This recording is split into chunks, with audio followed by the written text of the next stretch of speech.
स्वागत है आपका मेरे YouTube चैनल पर। मैं पंडित एनसी शर्मा। भाग्य रेखा के बारे में मैं बात कर रहा हूं। ऐसी कौन सी भाग्य रेखा होती है जो व्यक्ति के जीवन में स्वयं से अर्जित यानी अपनी मेहनत से धन कमवाती है। स्वयं अर्जित धन, पिता पक्ष से धन अर्जित, कुल कई पीढ़ियों से चलता आ रहा है और उसी से आप धन प्राप्त कर रहे हैं।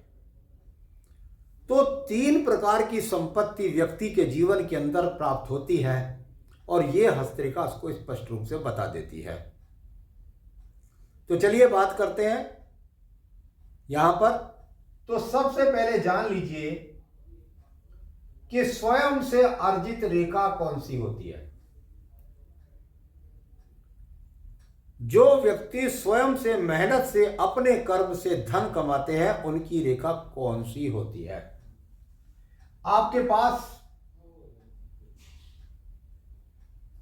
ये आपकी आयु रेखा है, क्योंकि आपकी स्वयं आयु रेखा है और ये आयु रेखा से कोई शाखा निकल करके और यदि शनि पर्वत को संबंध बनाती है तो ये बात तो पक्की हो गई कि ये व्यक्ति अपने जीवन में अपनी मेहनत से स्वयं से धन अर्जित करता है।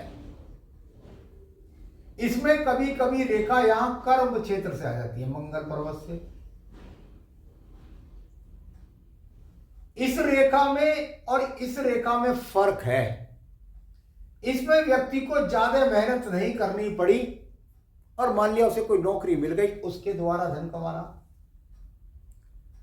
पूर्व अर्जित कोई व्यापार जमा हुआ मिल गया, उसके द्वारा धन कमा रहा है। लेकिन इसमें यदि मंगल का इन्वॉल्वमेंट होकर के शनि पर्वत पर हो गया तो यह व्यक्ति बहुत ज्यादा कठिन परिश्रम करके धन कमाता है। हम तो कहते हैं कि मंगल शनि वाले मिलिट्री में भी जाते हैं, अच्छे खिलाड़ी भी होते हैं, इंजीनियर भी होते हैं, साहसी भी होते हैं, लेकिन कुल मिलाकर बहुत मेहनत से धन कमा रहा है। तो ये रेखा स्वयं अर्जित रेखा हो गई। अब स्वयं अर्जित रेखा में पितृ अर्जित रेखा क्या हुई? भाई आपके पास एक भाग्य रेखा निकली और उसका संबंध मणिबंध से बना, यानी इस मणिबंध से ही वह रेखा इस प्रकार से निकलती हुई गई और ये जाती और शनि पर्वत, क्योंकि मैंने पहले बोला है कि आपको कि यदि भाग्य रेखा का पर्वत से शनि पर्वत से संबंध नहीं बनेगा तो वह रेखा यहां तक कर्म रेखा और आगे जुड़ने के बाद भाग्य रेखा, यहां कुल मिलाकर एकदम जड़ से मणिबंध से जुड़ करके ये रेखा सीधा शनि पर्वत को पहुंची।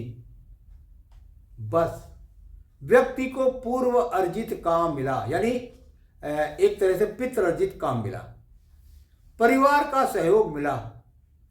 किसी व्यक्ति को अच्छी रेखा यहां मिल गई, अरे मुझे तो पिताजी की नौकरी मिल गई,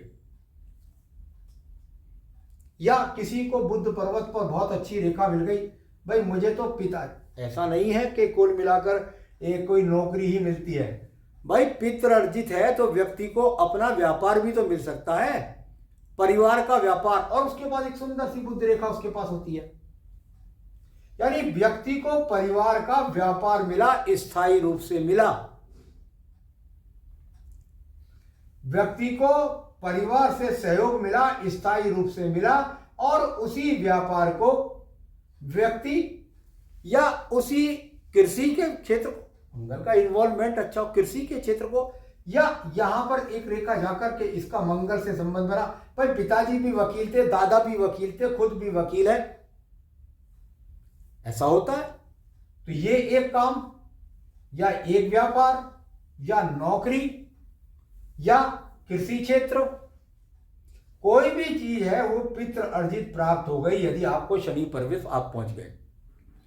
इसके बाद यदि आपके पास एक शाखा इधर से और जुड़ करके और यहां जाकर के आपकी इस भाग्य रेखा में जुड़ जाती है तो ये पितृ अर्जित नहीं, ये कुल अर्जित है। आपके पिता की आपके दादा की, आपके परबाबा की संपत्ति का उपयोग भी आप कर रहे हैं। यदि ये रेखा या इस प्रकार से ना होकर के एक सहायक रेखा इस प्रकार से सीधी एक और सहायक रेखा जाकर के और शनि पर्वत के पास में पहुंच गई, तो ये रेखा यहां एक पितर्जित, दूसरी कुलर्जित या इससे एक शाखा सपोर्ट होकर के इस तरह से मिल गई, तो वो और ये शुक्र पर्वत की संपत्तियां भी इस व्यक्ति को मिल गई।